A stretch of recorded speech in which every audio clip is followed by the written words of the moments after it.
Okay, guys, now I've been doing a lot of research and digging up information about these details, and I'm going to tell you, I have been kind of shocked, my mouth wide open, and I just want you to just listen in and soak in the information that I'm about to tell you and tell me what you think.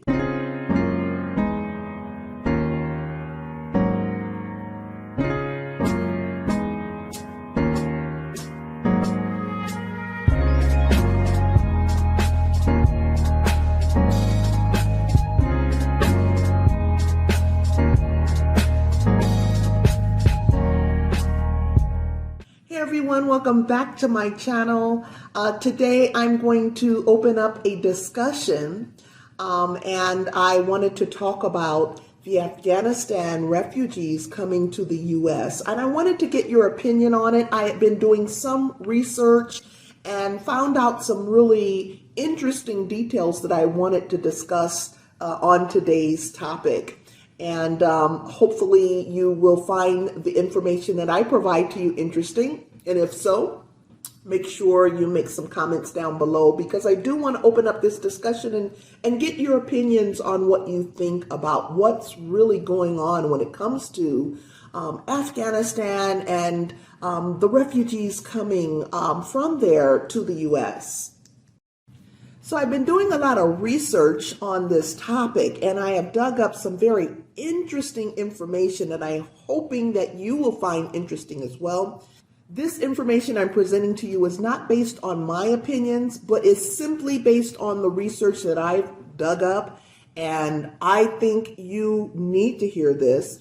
And hopefully you will be able to receive the details that I am presenting. It will trigger your thoughts. And if you can comment down below and tell me what you think about this, and we can open up the discussion for others as well, that would be what I'm expecting from this topic. So after the research I've done, I do understand that not everyone trusts what they're being told in the news. Now, what led me to open up this discussion, it was from an article that I read online by the International Institute of Los Angeles. And this article was dated 9/3/21. It reads, on August 15, 2021, the Taliban captured the capital city of Kabul, effectively taking control of the government of Afghanistan and sparking mass evacuations of international personnel and Afghan citizens. Thousands of Afghans at risk of retaliatory violence from the Taliban have been evacuated, including those who worked with the U.S. government and military. While this refugee crisis is rapidly evolving, International Institute of Los Angeles is working closely with the U.S. Committee for Refugees and Immigrants, USCRI, to coordinate the arrival and resettlement of Afghan refugees in Southern California. This is in addition to refugees from around the world whom we are already serving. So that particular article is what really triggered me to start doing a little bit more research about what's really going on as far as Afghanistan is concerned. Now, so this is a 20-year war that we've been hearing about when you tune in onto the news. It's almost kind of like, yeah, you hear it and you get a bit desensitized to it because it's been going on for so long. Many of us don't really understand what the politics are and what's really involved. So I decided to do some research and I really came up with some interesting details. So here we go.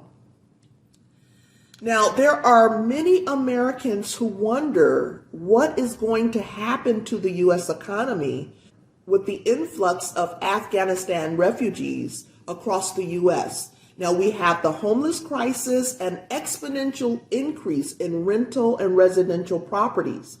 According to endhomelessness.org, in January 2020, there were approximately 580,000 people experiencing homelessness in America. We know that, of course, there are more because this number is only based on those that are reported.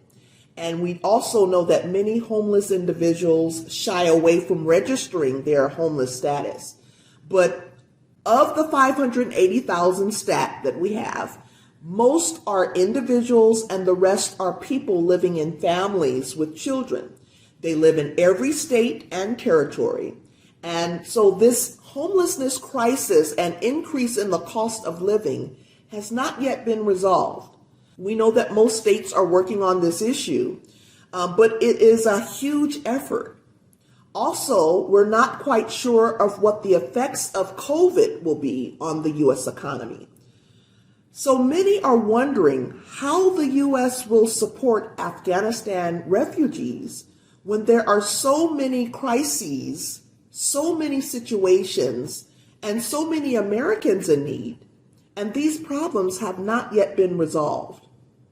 Now, in my research, I've also come across many who oppose the Afghanistan war.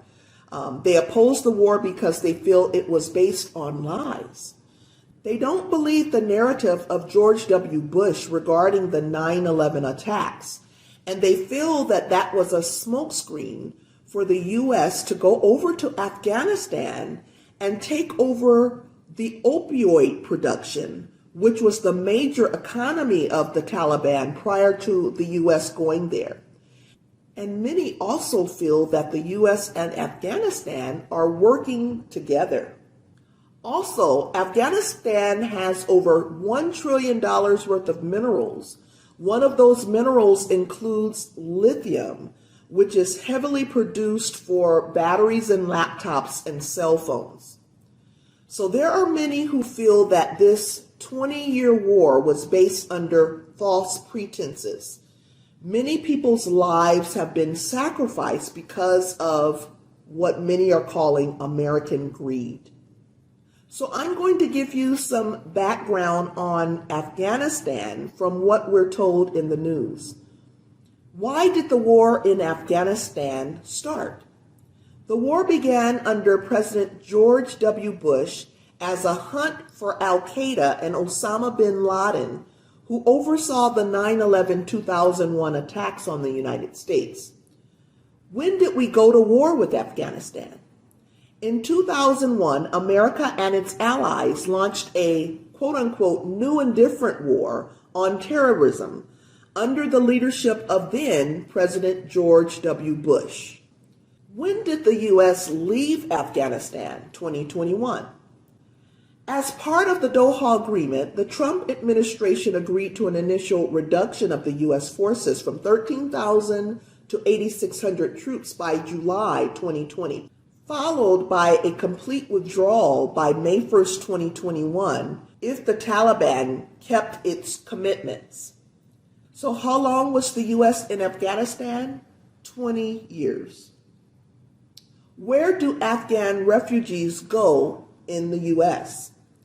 Afghan nationals arriving in the U.S. are housed temporarily at Fort Lee, Fort Pickett, and Marine Corps Base Quantico in Virginia, Fort McCoy in Wisconsin, Joint Base McGuire-Dix Lakehurst in New Jersey, Fort Bliss in Texas, and Holloman Air Force Base in New Mexico. So no doubt there is a crisis in Afghanistan taking place, but many feel this crisis was created by greed.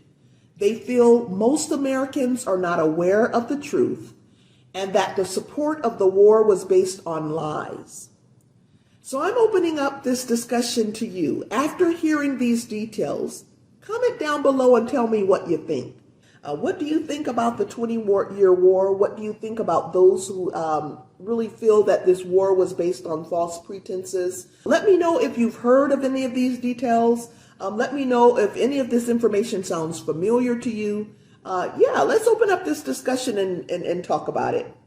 I hope I provided some valuable information to you today, at least something to trigger your thoughts. Now, make sure you like, comment, and subscribe because this certainly helps the channel to grow.